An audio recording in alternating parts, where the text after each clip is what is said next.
Baik, ada satu hadis nombor 47. Okey, kita baca. Hadis daripada Anas bin Malik radhiyallahu taala anhu. Qala Rasulullah sallallahu alaihi wasallam, "Mathalu ummati mathalul matari, la yudra awwaluhu khairun am akhiruh." Kata Anas bin Malik radhiyallahu taala anhu, Nabi sallallahu alaihi wasallam, Rasulullah sallallahu alaihi wasallam bersabda, "Mathalu ummati, perumpamaan umat aku sama seperti al-matar." Matar maksudnya hujan.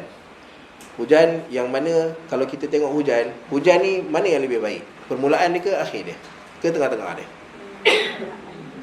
Yang mana lagi baik? Tengok. Khilaf. Okey.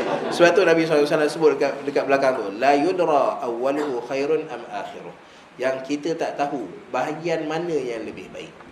Awal dia ke, tengah-tengah dia ke, atau akhir dia. Okey, so itu Nabi SAW sebut tentang umat Nabi SAW.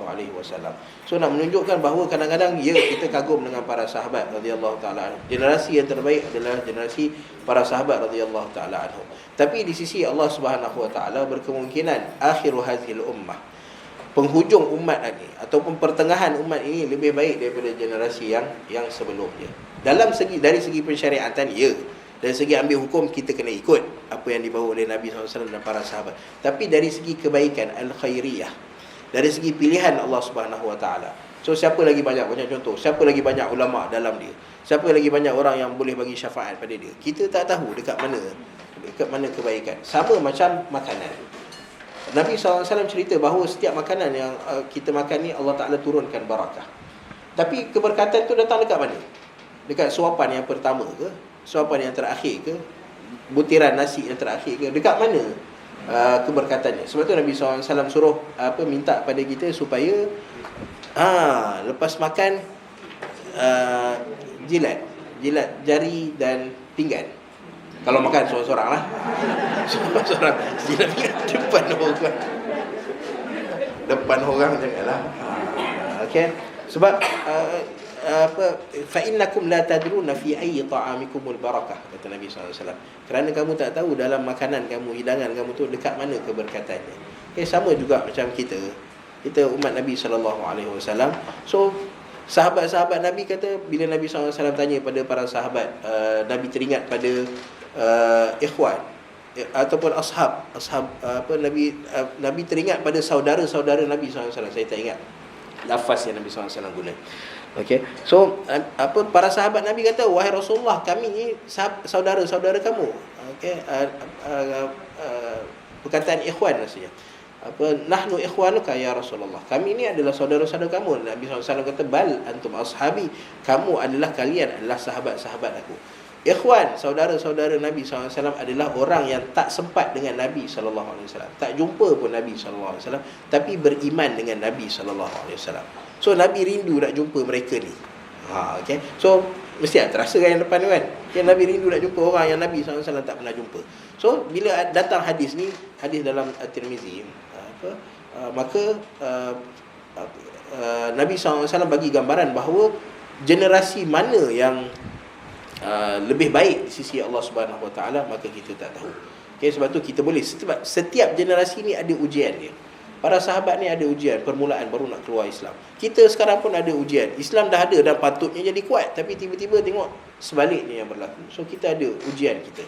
So kita berusaha untuk jadi yang terbaik. Sebab Allah Taala cerita secara umumnya bahawa umat Nabi ni khairu ummatin ukhrijat linnas. Yang tu tidak ada khilaf.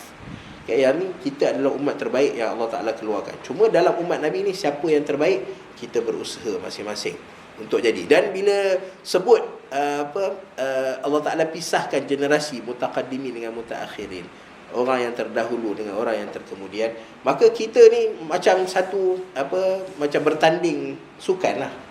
Ini ada grup yang tahun kurun pertama hijrah, kurun kedua hijrah, kurun ketiga hijrah. So kita ni kurun ke-15 hijrah. So kita pun berusaha lah untuk kurun ni jadi kurun yang terbaik. So kita nak jadikan kurun ni kurun terbaik, kita kena sama-sama ajak semua orang supaya beriman pada Allah Subhanahu Wa Taala. Okay. So ni faedah yang kita dapat daripada mana hadis tadi hilang. Pada hadis yang ke-47 daripada hadis. Tidak ada la yudra awwaluhu khairun am akhiruh. Tidak tahu mana yang lebih baik dalam sama ada yang depan ataupun yang belakang. Dan yang keduanya, antara faedah yang kita boleh dapat daripada hadis ni ialah kadang-kadang di sisi Allah Subhanahu Wa Taala, okey, walaupun ada sahabat, ada orang-orang tertentu dapat fadilat suhbah, dapat bersahabat dengan Nabi sallallahu alaihi wasallam, tetapi Allah Subhanahu Wa Taala, di sisi Allah Subhanahu Wa Taala, semua umat Nabi sallallahu alaihi wasallam ni darjatnya sama.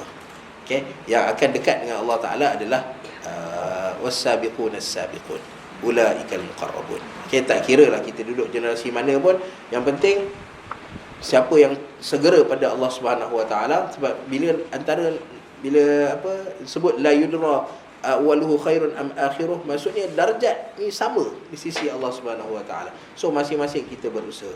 Okay, tak mustahil ada orang yang pada akhir zaman ni dia punya kedudukan dia sama level dengan sahabat radhiyallahu taala anhum.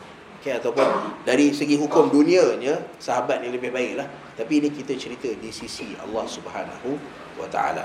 Okay, so kita usaha sedaya upaya kita. Allah Ta'ala dah buka ruang pada kita. Okay, kita ni tak perlu lagi nak cari hidayah Allah Subhanahu Wa Taala, nak beriman atau tak beriman. Allah Ta'ala dah letak kita dalam golongan orang yang beriman pada Allah Ta'ala.